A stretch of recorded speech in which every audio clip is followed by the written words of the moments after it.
Bom, meu nome é Suzy, eu sou professora do curso de Serviço Social e eu estou aqui hoje para nós conversarmos um pouquinho sobre a disciplina de estágio supervisionado, terceiro setor e conselhos gestores.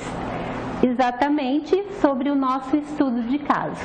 Nós temos hoje aqui também um convidado junto com a gente, que daqui a pouquinho nós vamos apresentá-lo para vocês. Então, eu espero que vocês possam aproveitar ao máximo. É um tema bem gostoso de ser trabalhado, são novidades que a gente traz para vocês do que está acontecendo realmente hoje na mudança geral de pensamento, de temáticas que a gente convive no nosso dia a dia e que para nós profissionais do serviço social vai fazer uma grande diferença. Por quê? Porque isso vai influenciar em nossos projetos, vai influenciar da maneira como a gente vai atuar dentro, por exemplo, do terceiro setor, sobre aquilo que nós vamos fundamentar os nossos projetos. Nós podemos utilizar desse novo conhecimento que a gente vai estar passando aqui para vocês hoje, para que a gente possa fazer a justificativa do nosso projeto, fazer então com que ele fique mais robusto, para que ele tenha realmente qualidade e que as pessoas olhem para ele e vejam um diferencial. Então vamos lá para a nossa aula de hoje? Vou trazer aqui então para vocês o nosso primeiro slide. Aqui o nosso professor William, ele está aqui então junto com a gente.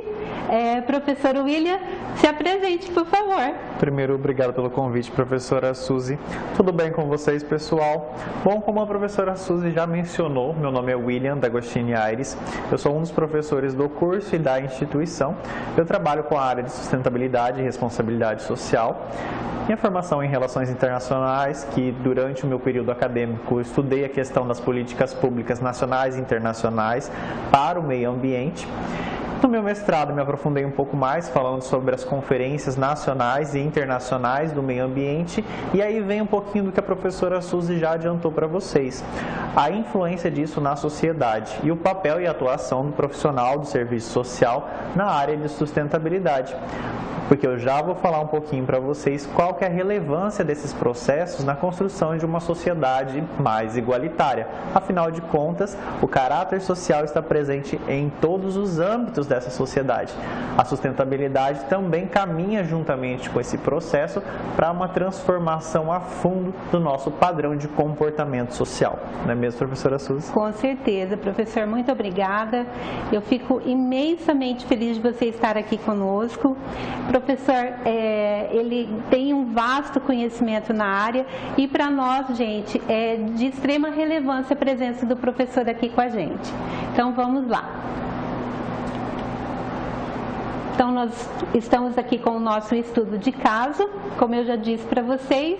O meu nome é Suzy Keila e eu vou estar aqui durante essa disciplina junto com vocês. Então, eu trouxe aqui para vocês uma citação de Fuller que traz mesmo o propósito dessa aula de hoje, que é o propósito aqui que fala sobre o propósito de vida, que nossa geração tem que pensar nas gerações futuras, porque não é só viver o hoje, não é só viver por viver. Não é verdade? A gente tem que pensar que nós temos os nossos filhos, que nós temos os nossos netos e que daí a gente precisa, não é, professor, cuidar de tudo isso para que essas novas gerações possam também desfrutar de tudo que nós temos hoje. Isso mesmo, professora Suzy. Eu gosto de dizer que é uma transposição de valores. Os valores atuais estão em transformação e o produto final desse processo é o que nós vamos entregar para as futuras gerações, sejam nossos filhos, sejam nossos netos, porque eu gosto de repetir nas minhas aulas que os nossos filhos e netos serão os responsáveis pelos resultados futuros. Afinal de contas, a sustentabilidade, o desenvolvimento social propriamente dito, ele é constante, então as futuras gerações estão sendo preparadas para o desempenho de atividades futuras que surgirão. não é mesmo? Com certeza, professor. A questão do pensamento de Fuller fala muito a respeito disso, dessa transposição de valores. E quando nós temos uma sociedade que cada dia demanda mais produtos e serviços necessários, é interessante entender que também somos responsáveis pela proporcionar ali a matéria-prima desse produto. Não só numa cadeia produtiva, mas na sociedade como um todo. É uma mudança continuada. Aquela sociedade capitalista exploratória, ela passou a um novo patamar e agora é necessário que essa forma de exploração seja voltada à questão da sustentabilidade do processo. Sim, com certeza. Até porque a gente precisa olhar de uma outra forma, né? Não só o consumismo, porque hoje a gente olha e fala só eu quero, eu quero, eu quero. E aí eu quero ou eu preciso realmente disso, né? Sim. Então vamos lá. Então eu quero fazer uma pergunta para vocês. Vocês já ouviram falar da Agenda 2030 e dos ODS? Aqui nós trouxemos uma imagem para vocês dos ODS, dos 17 Objetivos, né, para o Desenvolvimento Sustentável. E aí, esses 17 objetivos, eles têm hoje 169 metas a serem cumpridas. E como que eles surgiram, né? Então, a gente trouxe aqui para vocês também, né, os ODMs, que antes, né, de surgirem os ODS, não é, professor? Nós tínhamos os ODMs, que eram apenas 8 objetivos. Inclusive, o Brasil, ele teve uma relevância muito grande no cumprimento desses 8 objetivos. Isso mesmo. O Pacto Global, que é um movimento que ocorreu nos anos 2000, ele acarretou ali num produto final como os ODMs, os Objetivos do Desenvolvimento do Milênio.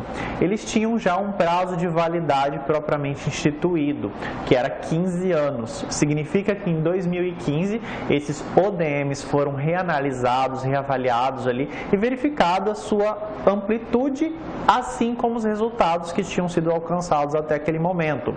Significa que eles não foram contemplados, por isso que eles precisaram ser modificados? Não.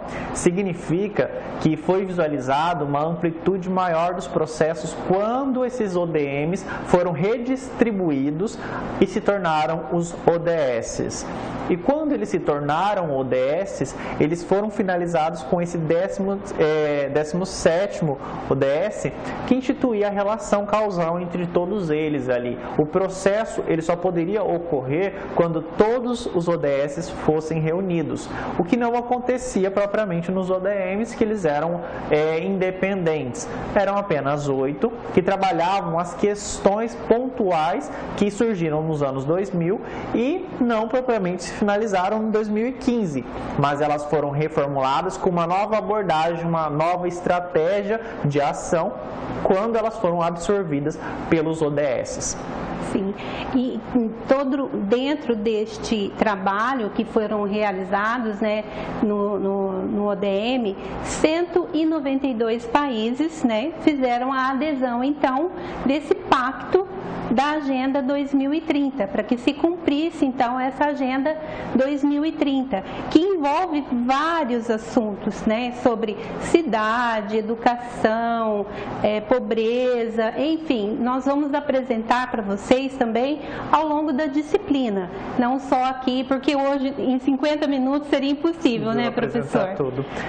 Mas quando nós paramos para verificar assim um ODM, eu vou chamar a atenção aqui em um dos exemplos, que é a questão da saúde materna. Vejam como o ODM, ele é o ODM, isso, o 5º ODM, ele é muito pontual quando nós falamos da saúde materna. Ele atinge um nicho, um público muito específico. Significa que ele, talvez naquele momento, essa estratégia foi efetiva para essa abordagem. Só que em 2015 se entendeu que era necessário incorporar ali novas demandas e assim, agora nos ODS, se puder passar por favor o slide. Vou voltar aqui. Nos ODS, aí isso foi incorporado de uma forma mais ampla, quando nós falamos da questão da água, da igualdade de gênero, da educação. Todos esses processos foram incorporados na saúde materna, porque eles foram redistribuídos através das metas já mencionadas. Então percebam que os ODS, eles criaram uma amplitude maior no debate, e esse 17º, que é a parceria em prol das metas, que gerava a relação total entre eles, que proporcionou uma estratégia de amplitude direcionada também. E aí muitas pessoas, eles confundem, né, a questão, assim, falar o desenvolvimento sustentável, né, professor? Muitas pessoas confundem com somente meio ambiente. E às vezes lá, até nos ODMs, era mais voltado, às vezes, até para o meio ambiente. Hoje não. Com os ODS, a gente tem uma nova abordagem, que é o meio ambiente, né, que é o ambiental, o social e o econômico. Isso mesmo. Eu gostaria de chamar a atenção aí para uma questão onde que sempre temos um conflito.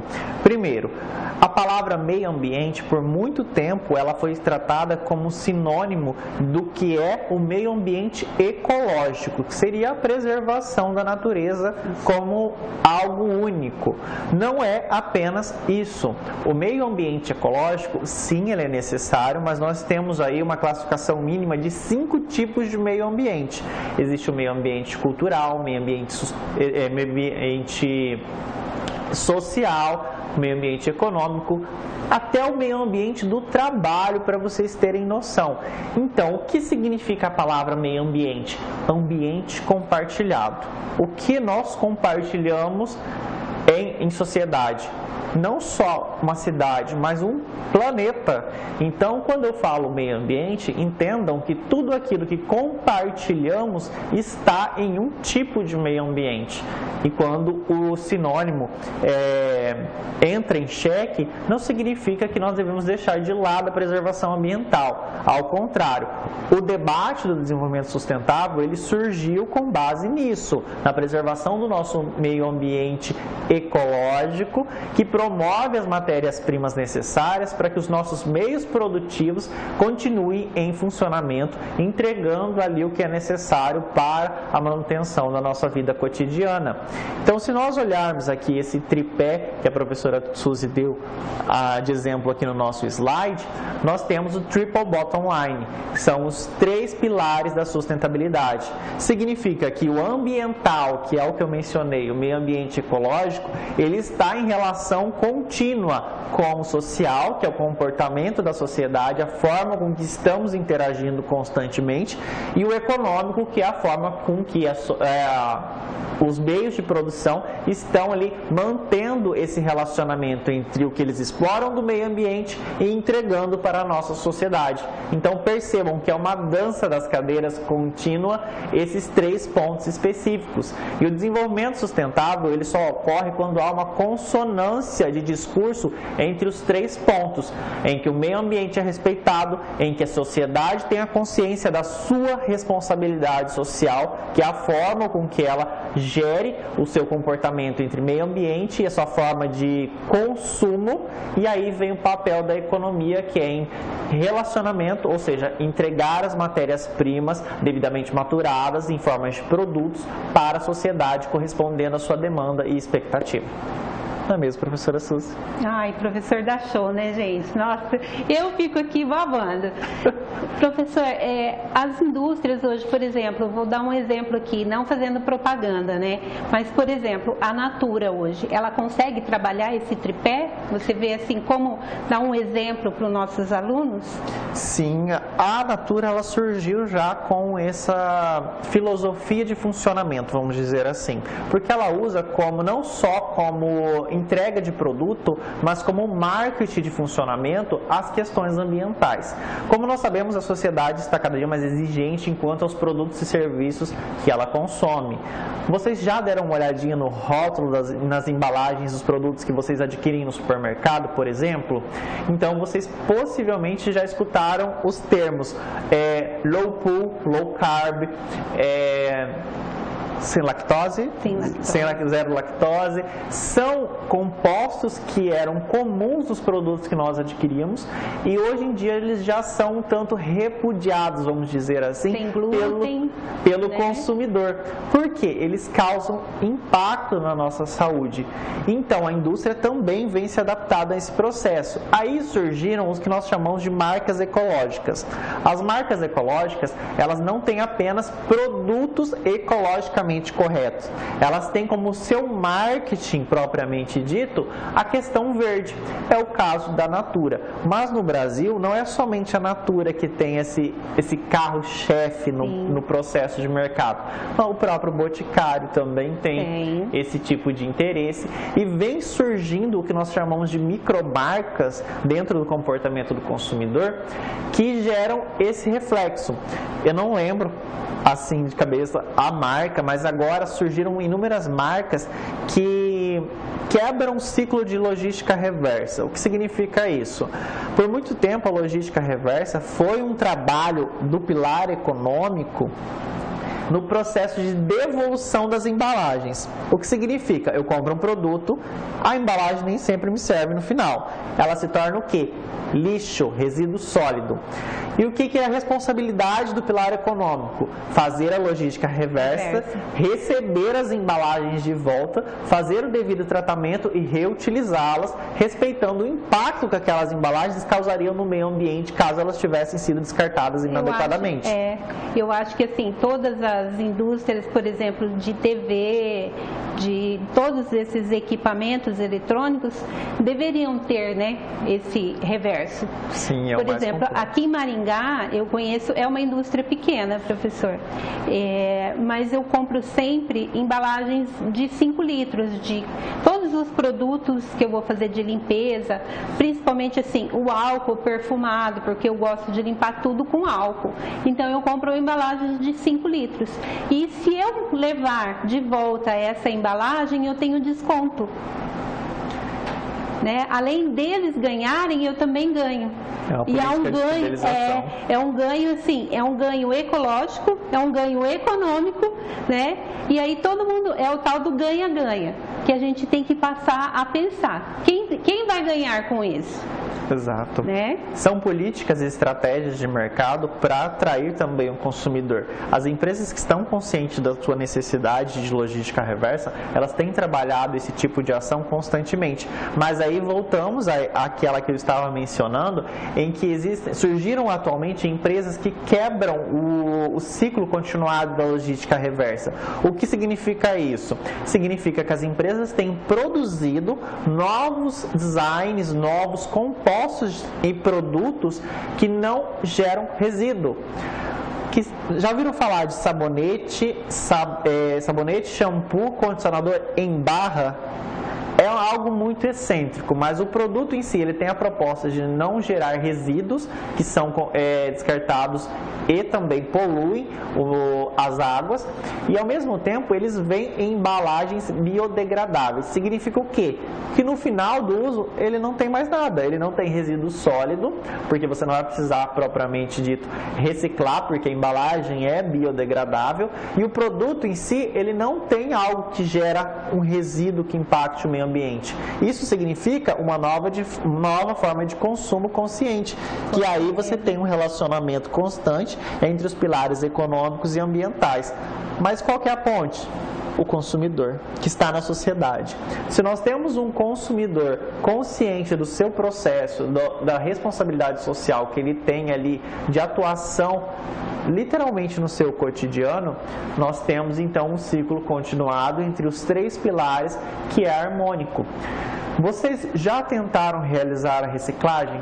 Se não tentaram, e se sua cidade dispõe desse serviço, eu te chamo, faço esse convite para realizarem um novo hábito, desenvolverem um novo hábito, principalmente nos pequenos. As crianças têm que desenvolver esse novo hábito desde o mais cedo possível para continuarem proliferando essa nova ideologia voltada ao desenvolvimento sustentável. Professor, nós tivemos uma disciplina de sustentabilidade e responsabilidade social, o qual você trouxe para os nossos alunos uma atividade que eles desenvolvessem um projeto a respeito disso. Sim. Né? E eu achei assim, eu acompanhei essa disciplina como mediadora e foi assim bem bacana, né, professor? E eles puderam trazer isso e foi de maneira bem diferenciada, porque você pediu um projeto inovador. Sim, era a criação de uma consciência ambiental nos alunos, faz parte de um pouco daquilo que a gente vai falar aqui hoje, né? Sim. Porque um dos ODS, ele fala da educação de qualidade. A educação de qualidade, além de reduzir os impactos do analfabetismo a nível mundial, é um dos ODS que fala sobre esse ponto específico, ela gera que nós chamamos de caixa de ressonância.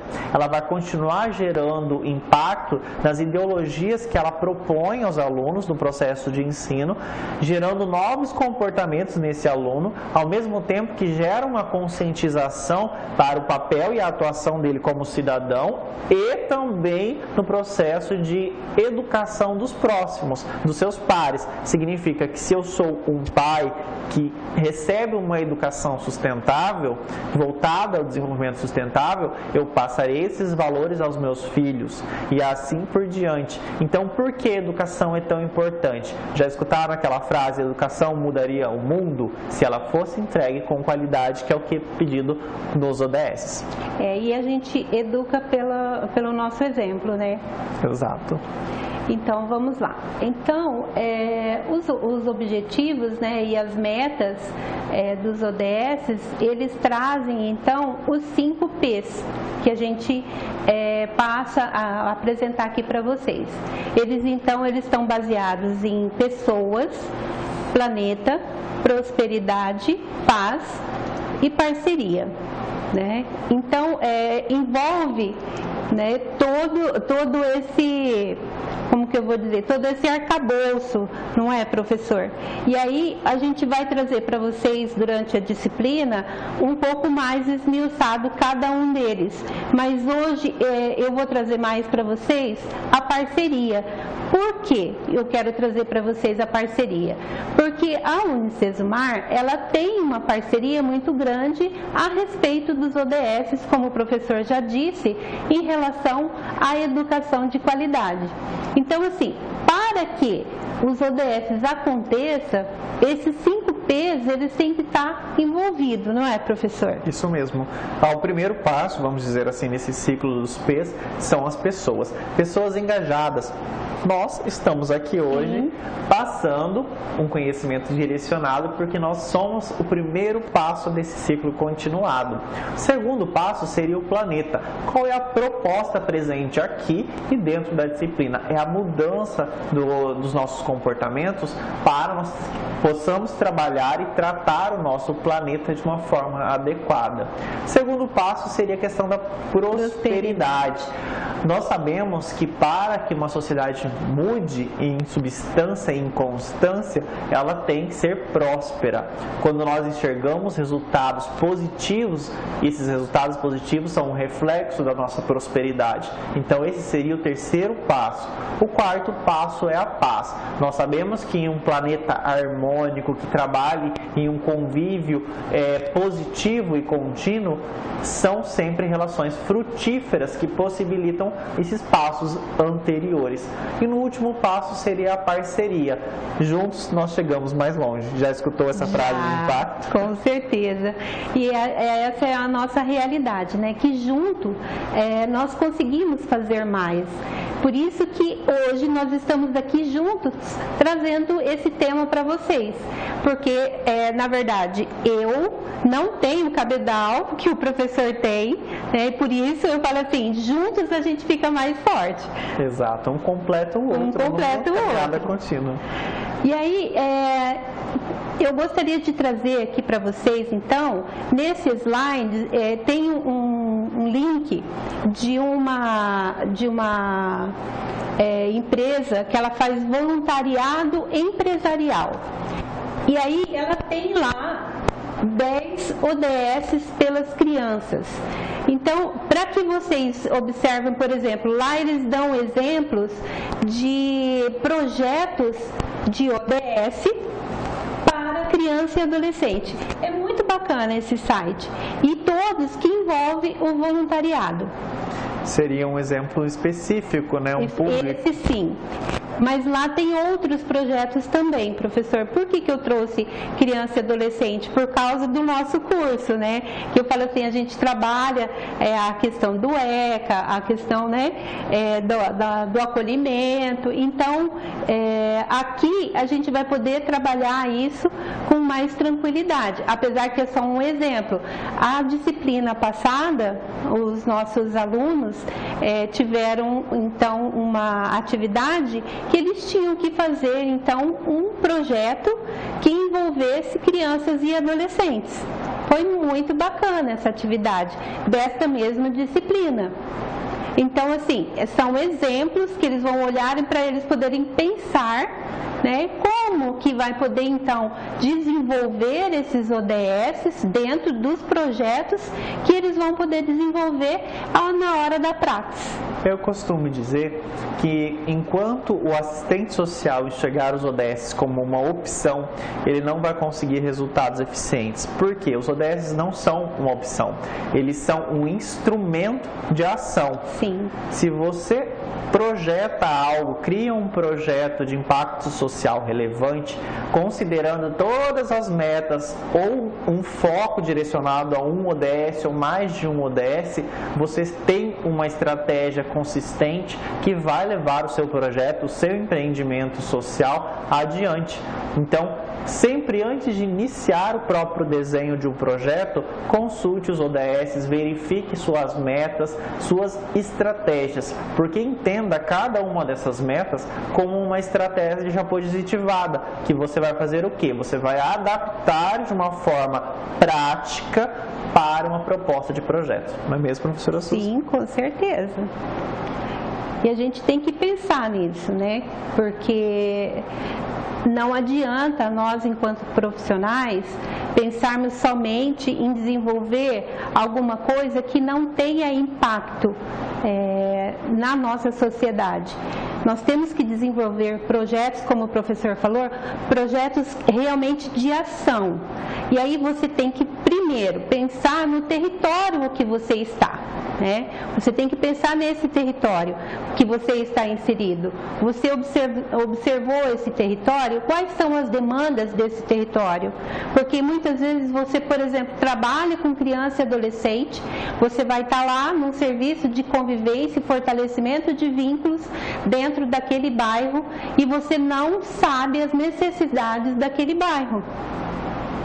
Como é que você vai desenvolver um projeto se você não conhece a demanda do seu território?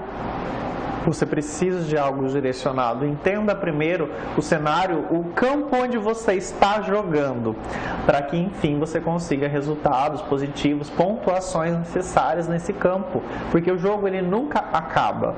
Você consegue mudar uma realidade social quando você tem uma estratégia de jogo pontual. Você consegue fazer pontos. Mas se você parar para analisar ali essas pautas de fortalecimento que os ODS mostram, por exemplo, eu tenho a questão do desenvolvimento de capacidades. Por que não entender o que trouxe força ao meu time nesse jogo?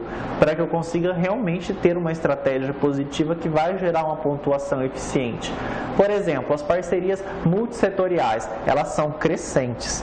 Quantos profissionais do serviço social nós não vemos atualmente preenchendo vagas nos setores privados? Por quê? Entende-se que o mercado privado, ele carece de um olhar direcionado às causas sociais. E ao desenvolver projetos sociais, eles precisam de profissionais com esse arcabouço acadêmico, teórico, prático, profissional, para ter um resultado plausível. Significa o quê? Que eles contrataram um jogador que foi treinado para esse tipo de jogo. Com certeza. Então isso causa um resultado efetivo dentro das estratégias empresariais, porque as empresas, elas têm desenvolvido sua responsabilidade social. Creio que você deve ter pensado, o professor disse que a responsabilidade social é de todos. Sim, inclusive das empresas. Porque nós falamos pessoa física e jurídica. Se você tem um CNPJ ou CPF, você tem a mesma responsabilidade. Ah, mas as empresas, elas são formadas por pessoas. Entendam, então, que cada uma dessas pessoas são parte de um grande sistema que compõe a representação de algo que merece entregar responsabilidade social para a sociedade onde ele está presente. Significa que eu, sendo um profissional dentro de uma empresa, eu preciso contaminar os outros profissionais a terem um comportamento direcionado às causas sociais. É esse tipo de profissional que você pretende ser? Bom, esse é pelo menos o que eu gostaria que eles fossem, não é mesmo, professora Suzy? Eu também, com certeza. E eu trouxe aqui então, professor, como você já disse, né, o objetivo 17, eu trouxe só os tópicos, né, que ele discute dentro desse objetivos, porque se eu não me engano eles são 9, né? Agora não. Se eu não me engano eles são 9 metas ali dentro que eles têm que ser cumpridos, mas eu trouxe só os tópicos, né, que a gente vai falar então de finanças, né, porque os ODS eles necessitam então do financeiro, então ele vai necessitar dessas parcerias, ele vai necessitar então que os países desenvolvidos invistam em países subdesenvolvidos para que essa agenda 2030 consiga ser desenvolvida, né, consiga ser atingidas as metas. A gente vai falar então em tecnologia para isso. Então a gente, dentro dessa tecnologia, nós temos os indicadores que estão sendo desenvolvidos para isso. Então nós temos os 17 objetivos. Dentro desses 17 objetivos nós temos 169 metas e para que essas 169 metas sejam atingidas, nós precisamos então desenvolver indicadores, né? Esses indicadores, eles são divididos então em 3 níveis. E aí tem o nível 1, né, que a gente fala que é o nível 1, que ele já tem então, ele tem o objetivo, ele tem a meta e ele tem também já o seu indicador. Aí o nível 2, ele vai ter então a meta, né, para ser cumprida e apenas uma parte desse indicador, ele ainda não está totalmente cumprido. E o nível 3 que ainda não tem esse indicador. Então, precisa se desenvolver. E quem é que desenvolve, então, esses indicadores? Aqui no Brasil, ficou para o Brasil e para o Chile, né, professor? Chile. Brasil e Chile. O IBGE ficou responsável, então, para fazer esse desenvolvimento desses indicadores. E também nós temos o PNUD que faz? PNUD, Programa das Nações Unidas. Isso, tem o PNUD, né, que também faz, e o IPEA. O IPEA também é responsável também por desenvolver esses indicadores em apoio ao IBGE. Então, assim, aí nós temos o desenvolvimento de capacidades, que são as capacitações que eles dão. Inclusive, eu fiz um curso no PNUD sobre os objetivos. Foi muito, muito bom. Eu falo assim, contribuiu muito para o meu conhecimento. Aí, o comércio, né? E aí os outros que a gente vai colocando ali, né? Todos eles vão colocando as parcerias multissetoriais, que são, por exemplo, aqui a Unicesumar, nós somos uma parceria do ODS. Aí os dados, monitoramento e prestação de contas, porque assim, são desenvolvidos esses indicadores, aí eles precisam então desses dados, desses monitoramentos e da prestação de contas, que é feito para a ONU. É isso, professor? É isso. Ó, fiz a minha lição de casa. Esses indicadores, eles são muito importantes. Eu vou dar um exemplo muito fácil de você entender um pouco da necessidade desses indicadores. Para os nossos alunos serem aprovados, eles precisam atingir médias. Os indicadores, eles são formas de critérios, vamos dizer assim, para que os resultados sejam medidos e verificados a que pontos alcançamos a efetividade daquele processo. Por exemplo, se a sua aprovação foi atingida com 6 pontos, significa que você conseguiu atingir a média, porém não foi em sua plenitude. Significa que isso é algo ruim? Não, significa que você poderia talvez ter melhorado, mas contempla essa ideia que o indicador foi atingido naquele ponto, para que você possa seguir para o próximo nível. Sim. Certo? Certo. Então vamos lá.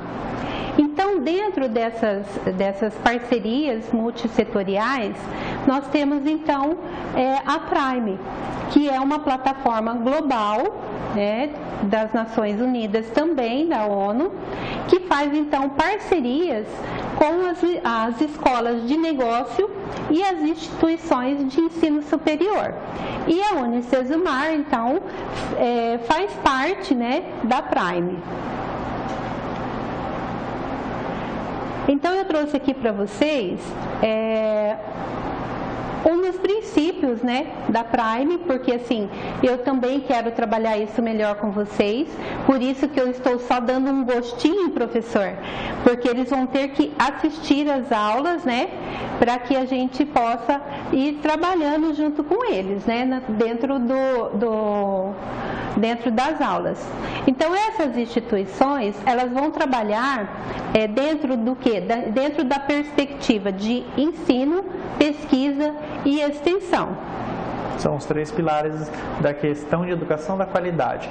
Ela atinge patamar diferenciado. Entende-se que não basta a entrega de conceitos e conteúdos propriamente dito. É necessário que você aplique isso de uma forma direcionada com ensino e extensão. Significa que o nosso acadêmico tem que levar isso para fora, aplicando isso na sociedade, no mercado de trabalho, retornar isso de uma forma mais expansiva e proliferar isso de uma forma eficiente no seu comportamento, na sua entrega profissional.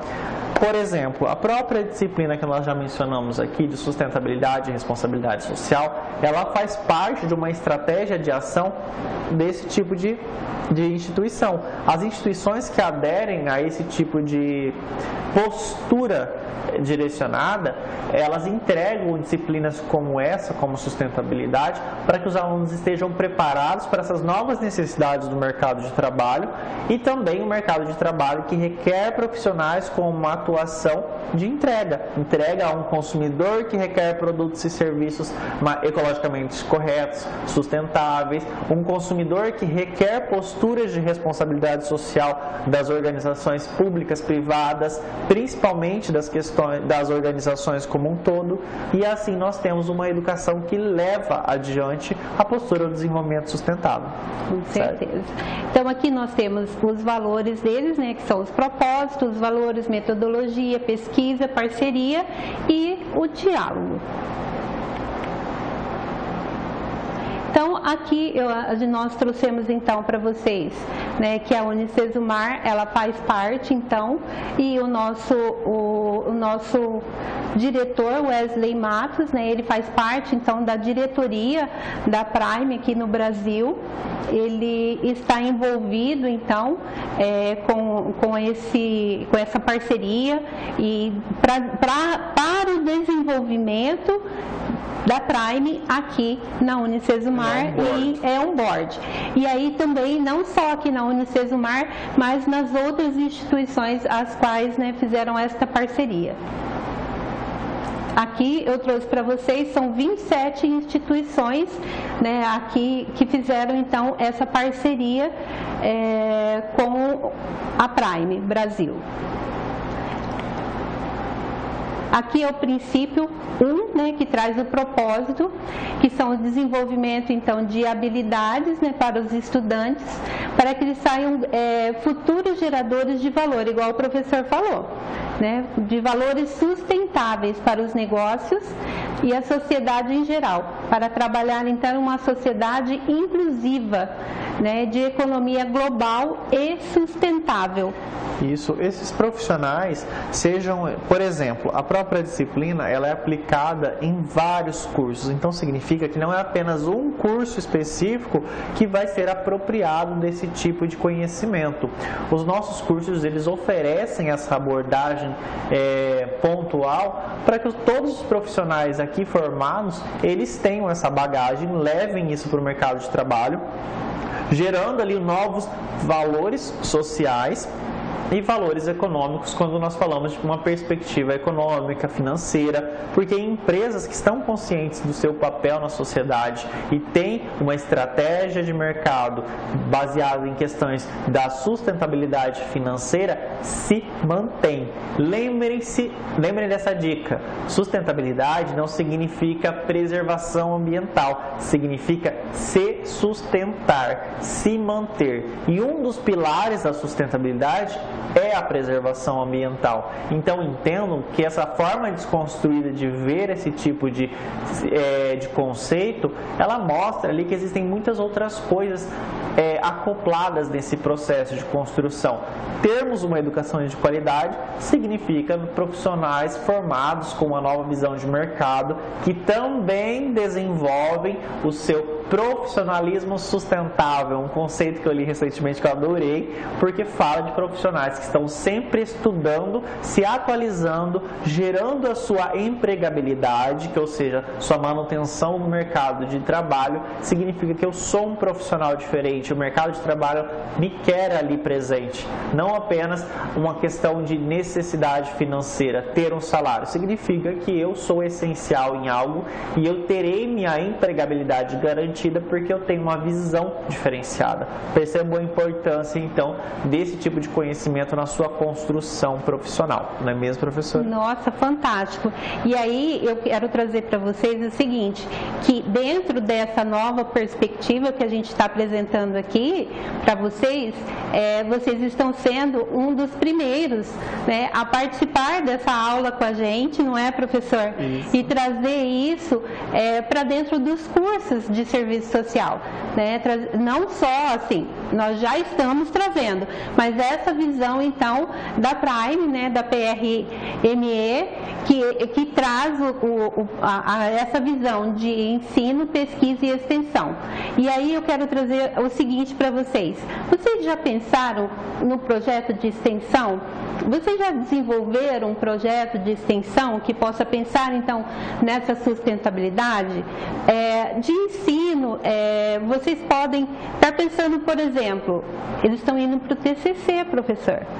Nossa, olha a responsabilidade aí, gente. Né? Imagina desenvolver um TCC pautado nas questões de sustentabilidade e responsabilidade social. Pois é, estão indo para o TCC.